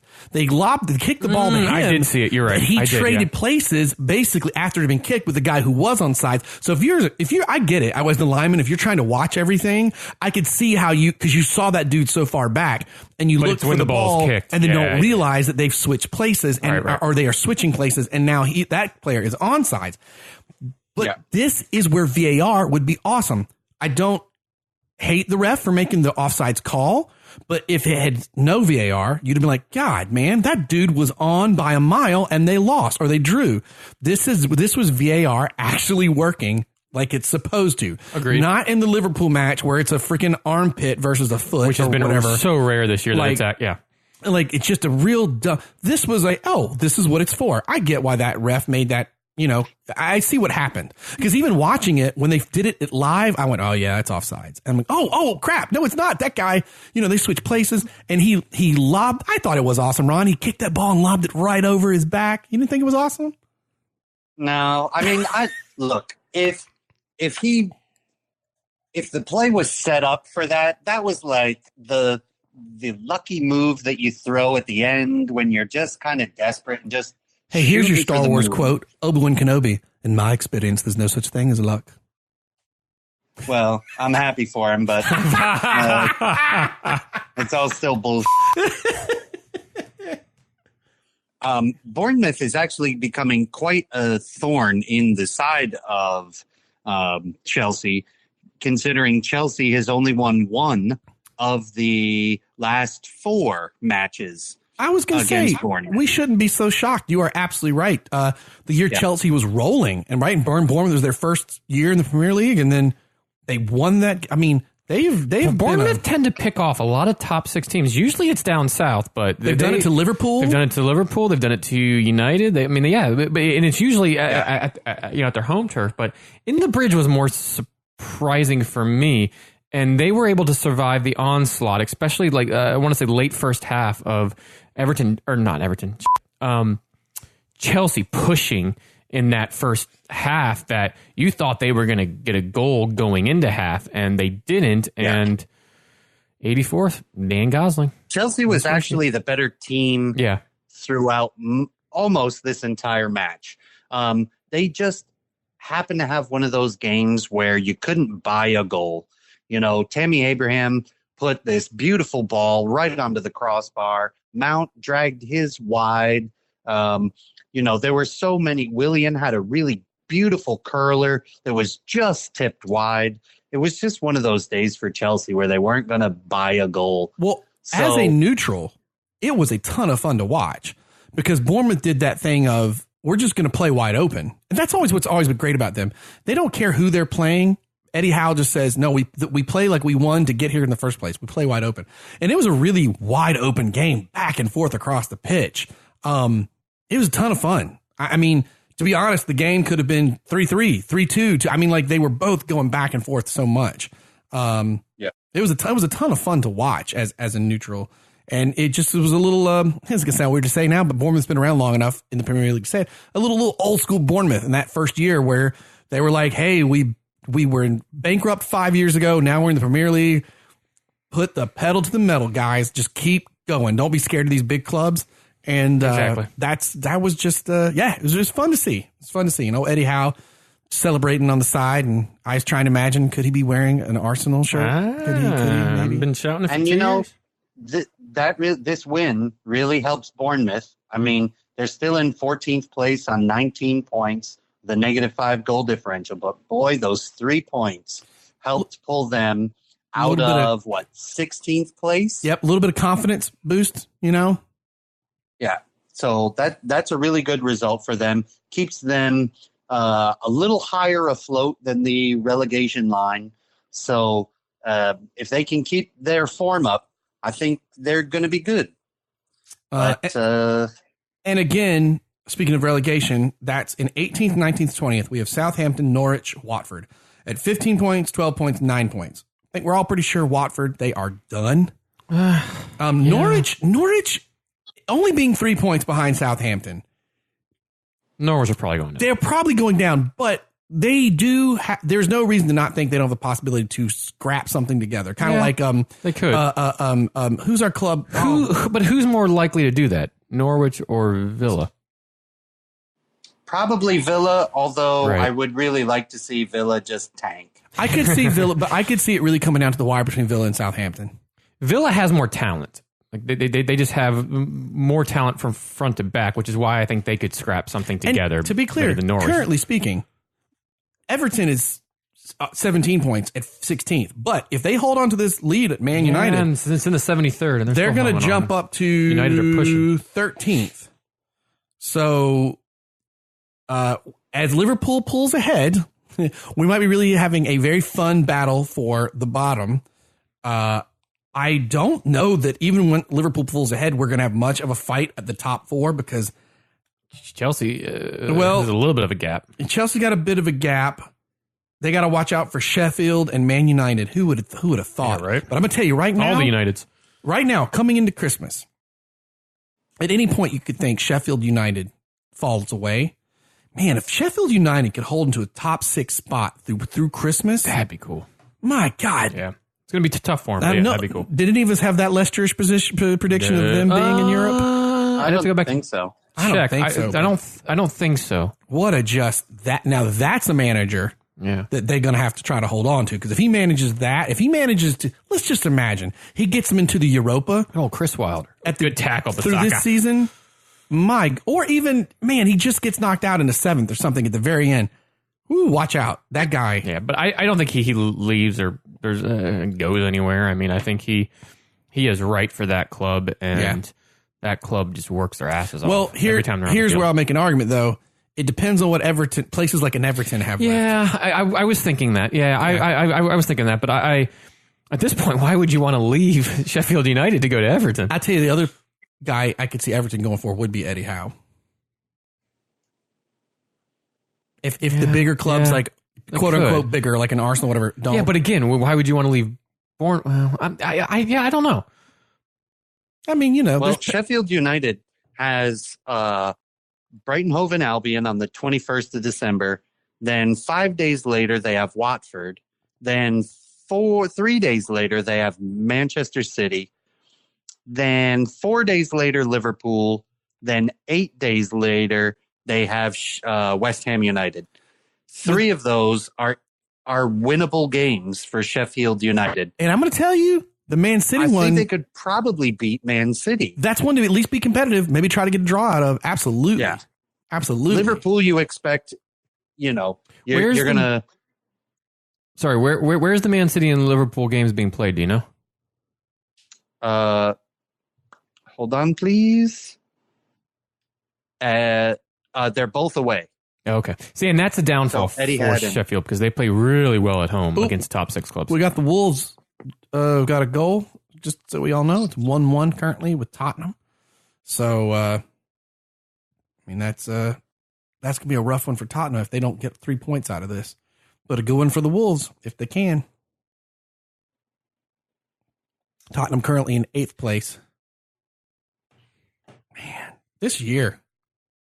It's not things shaking out, I think, like we thought, with the exception of Liverpool being up top.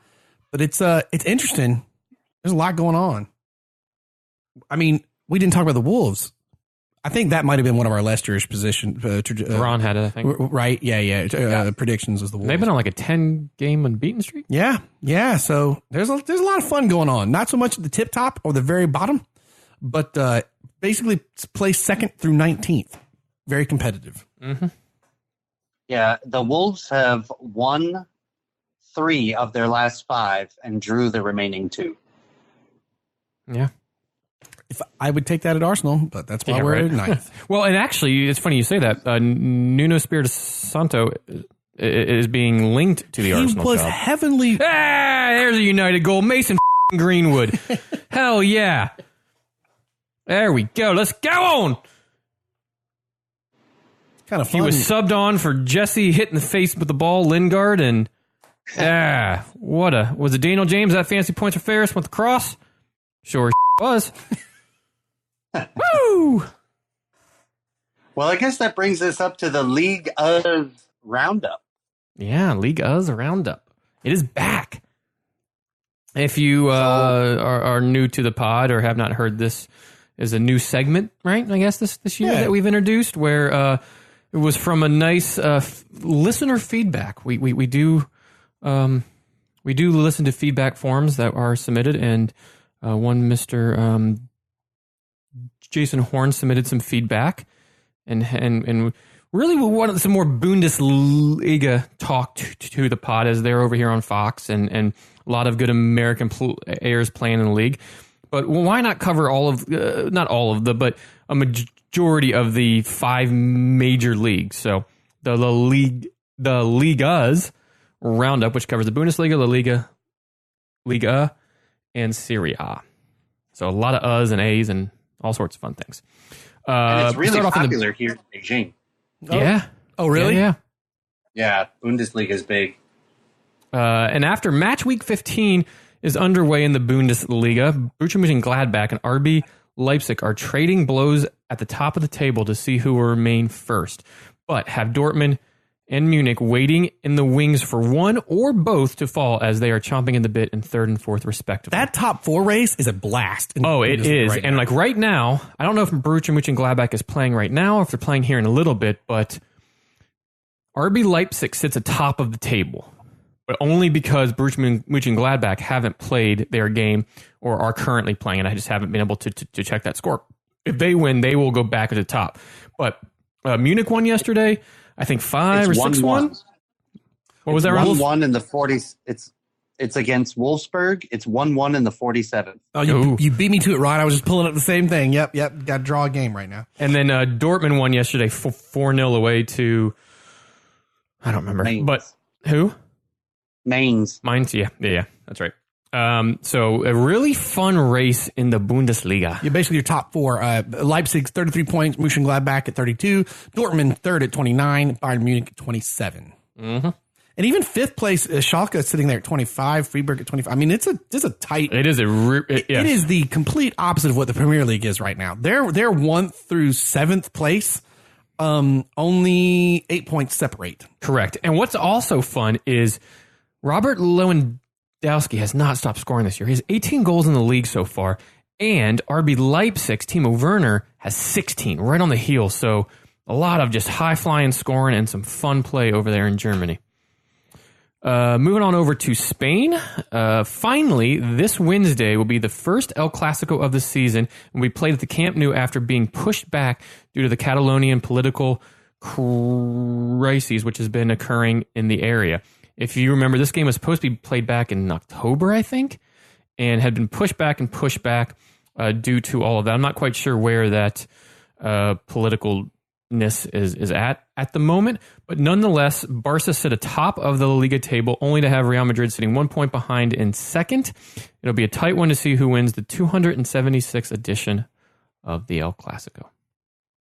Any predictions? Being at the Camp Nou, it's hard to go against Barca at the moment. Oh, really? I think I might push. I was going to say Real Madrid. I would like Real Madrid. I'm more of a Madrid fan than I am a Barca fan, but I think it's going to be. I think it's going to be tough to. Yeah, I could see like a 1-0 to Barcelona with a Suarez goal. That damn it, that's tough for me to say, but yeah. A good old Chopper's goal. Yeah, right. Off his teeth and in. The Liga one is very short. I just put PSG. That is all. Basically done. No, seriously, they are in first on 39 points with a plus 26 goal difference, only to have played 2 less games than their nearest competitor in Marseille, sitting on 35 points. Moving on. Yeah, there's pretty much not much anything else to say about that. Right. And over in Italy, just as interesting as the Bundesliga is, there is a lot happening over there. Although Inter failed to qualify for the knockout rounds of the Champions League, they do sit atop of the Serie A table on 38 points, only 2 above the powerhouse that is Ronaldo's Juventus. Pretty crazy. Now, in fairness, Inter were in a very tough group, but sitting atop of the Serie A table, but do not advance and will be playing in the Europa League soon. So, interesting there. What's also interesting is a little bit further down the table, Napoli do qualify for the knockout rounds of the Champions League. However, they sacked their manager Carlo Ancelotti the very next day amongst what has been turmoil in the dressing room with the players following a decision after a November 5th home game to FC Salzburg in the Champions League, to where he then sequestered the team to their training ground for a week-long boot camp style punishment. Well, that didn't go over too well with the players. They then rebelled and refused to turn to camp, and they all went home. And it has been playing out ever since, and I think finally the Napoli management there said enough is enough. And along with that, and being that they're in 8th place in the Serie A table, and if you remember, they finished 2nd last year in the Serie A table, that was definitely the end and the demise of Carlo Ancelotti's Napoli career. After a 4-0 win. Yeah. What, Ron? I said he gone. He gone. Yep, he absolutely is. But the Serie A table is quite interesting at the moment. Not only do you have Inter, who have kind of chopped and changed, and you have the former Chelsea boss, excuse me, in Maurizio Sarri, who's there, but it's back and forth right now because, as it stands, games are being played today. And Juventus are currently top of the table on 39 points, is a live table. But you have Lazio up there, who has a lot of talent and has Ciro Immobile, who is a scoring machine for them. He absolutely is just one of the best players in the league. He has 17 goals in 15 matches so far and 5 assists. He is a powerhouse. And then Calgary, who is surprisingly in fourth, but has made some very interesting signings. Did you say Calgary? Yeah. Okay. Like Canada? Cagliari. I was like, Cagliari. Did we go to the Canadian Listen, League? I haven't had a good It's like, wait. Pulisic. I'm running through these teams fast. But yeah, no, Rajan Nagolin, and I butchered that name too, by the way, is their midfield powerhouse that they got from Inter in the offseason. That's awesome. And then Roma quietly sitting there in fifth, and they're kind of just there. And then Atalanta is in sixth. Atalanta, for the first time ever, I think, just qualified for the knockout stages of the Champions League. So a very interesting Serie A table along with the Bundesliga table. I would like to say, to go back to that Carlos Ancelotti, as you wrote, no wonder he got the boot. Mm-hmm. This is exactly why I'm very afraid that Arsenal will sign him. Yeah, but I think almost the very next day, either Arsenal came out or there is a report that Arsenal aren't interested in him, which means he'll be hired next week. Exactly. Exactly. Gross. Did anyone else get the pun? I think he punned without even knowing it. Who did? Did I pun? Get the boot? What are you talking about? No. Ferris. I did? Punned. Yeah. You're welcome. He got the boot. Italy shaped like a boot. Oh. There's Ron with an early dad joke before we end the pod. I love it. You're welcome. And just so you know, Bologna is up over Atalanta 2-1 in the 85th. Ooh, interesting. Milan is over Sassuolo. I'm sorry, Milan and Sassuolo are tied at 0 in the 85th. But Juve is up 3-0 over Udinese. And didn't they just sack their manager or do something? Get a new manager? Or they've been a dumpster fire all year, but something just happened with them.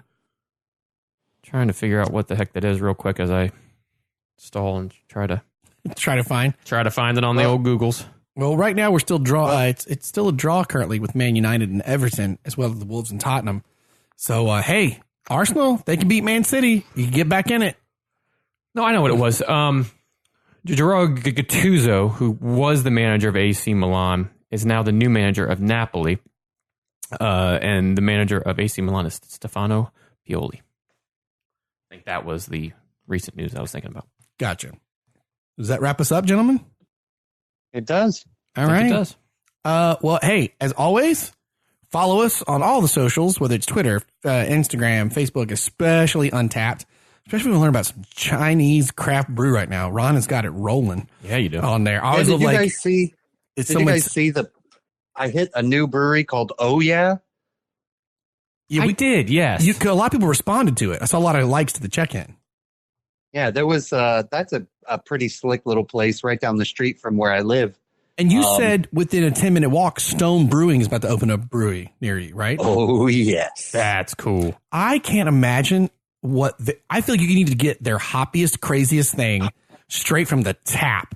They brew it. Because I want to know how friggin' floral and hop-tastic that is, because they do the hops that can peel your teeth off, but they're still good. Like, they go nuts with that. Yeah, I can't wait till that place opens. I love that you're in Beijing and all these awesome breweries are around you.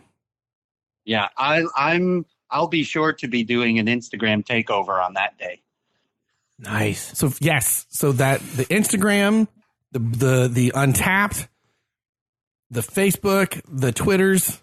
I think I told you guys, but recently I might be doing an Instagram takeover in April, as a friend of the pod, Phil, and I have booked plane tickets over to England. And you're trying to see soccer pilgrimage. You're trying to catch Arsenal and Leicester? You can see we are trying. So we booked it around a couple of dates. We're going for 10 days. We just have the plane tickets. We don't have anything else right now. But it was United and Bournemouth on that Saturday or Sunday at Old Trafford. That'd be great. So we got to get to London. I think we have a day, and then get up to Manchester. And then the following week is Arsenal and Leicester at the Emirates. Also, though, we looked it up. There are Europa League games midweek. Oh, no. Oh, yeah. So we don't really know. I may reach out to Lee too, because I would love to see a non-league game if they play any midweek games. There is also the championship is playing midweek, and I'd love to see Fulham play. Oh man, at the Cottage. That's awesome. Right. So we are trying to map it out. We might take a plane over to Dublin and hit up a couple things, but yeah, it's there are a couple of companies. I think Ron's looked it up before, but you can go online. Like, are you traveling? We can help you get tickets and set you up with they're specifically for tourists coming in. I think what it is they buy up a lot of tickets and then they give packages to you, whatever. So you guys might want to look into that. Right. Right now we're figuring out how to get into. If Phil wants to sign up and join Arsenal America, he did, I believe. Yes, and I've signed up for because it's not like, I don't know if everybody out there knows this, but it's not. You can't just walk up to the box office and buy a ticket to the game. They really try to protect the fans and fan violence, if you will. And you can only buy tickets through the club if you are part of the membership, and you can only buy one ticket per hence the membership. The vacation groups that can book for you because they yes. So we're trying to figure out how to get into those games, and they could still be moved, because something that I didn't think about until afterwards was if teams advance in the FA Cup, that could be an FA Cup weekend, and fixtures could get moved. So hey, well, if you can go to time to say FA Cup match. Well, yeah, and even if I don't see it, because I've seen United play a couple times here, I just want to go to the cathedral that is Old Trafford. I would love to see a game there, but I just want to see that. Take a tour, yeah. And I've heard the stadium tour there is fantastic. So yeah, we'll see. So Ferris, I think the best thing for you to do is, so I've done a bunch of homework on this, and there's a few places where you can buy you can buy tickets, but the best thing for you to do is figure out who's playing and then go to their websites and buy it from them, because there's a lot of less reputable companies selling mock tickets. Yes, and actually each Premier League club, correct me if I'm wrong here, Rod, they actually have an official tourist vacation group they partner with that does tickets for tourists coming in. Yeah. And it's if you go to the premierleague.com and click on the tickets thing, there's a whole how to buy tickets up on the premierleague.com. Yeah. Sweet. Well, Ferris, if you can pull that off. Well, we're going, and we just got to figure out how to get into the games. We just got to get you on some Wi-Fi so we can dial in on FaceTime, and we'll do a Beijing, Orlando, England pod, even if it's just for 20 minutes. To hear God, that is bougie as f***. That'd be so great. We're CNN up in this. We are CNN up in this. That's so BBC awesome. and CNN, and what do they got over there, Ron? Well, BBC. Well, we have the BBC, CNN, but the BNN, Beijing News Network. There we go. There it is. There we go. Reporting live. That's amazing. Well, I think that wraps us up. Oh, and thank you to I don't say this enough, but the Tartan Terrors are for our opening and closing music. That is from a tune called Whiskey Fairy, which maybe I wrote, but you're hearing the Tartan Terrors I used to play with on there. The head of the Tartan Terrors came down, got to visit him fairly recently, and they've been going through some tough stuff. I know we'd put up like the fundraiser for one of the co-founders who just recently passed for because of cancer and stuff. But shout out to them for the use of the theme song. Thank you. And I do have a bit of news that popped up about our new Orlando coach. Turns out he had to wait to get to the States because his son is in a soccer tournament. Mm-hmm. But his son won the soccer tournament, or they won the soccer tournament, and the goalkeeper invited the both of them to a party to celebrate. It was the father, son, and the goalie host.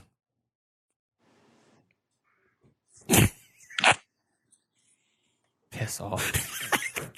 Come on, that one was pretty good. Oh, and there's at the end of the pod, there is the obligatory knock at the door. That one was pretty good. That was terrible. Hey, I give you props for the setup. That was I do give you props for the setup. Oh, that one made me happy. I found that. I was like, good. Yep, using that one. You're still an ass, but that was a good setup. Hey man, you can't win them all, but every now and then you can get lucky. All right, gents. Love the beer, cherish the game. The Brewtiful Game.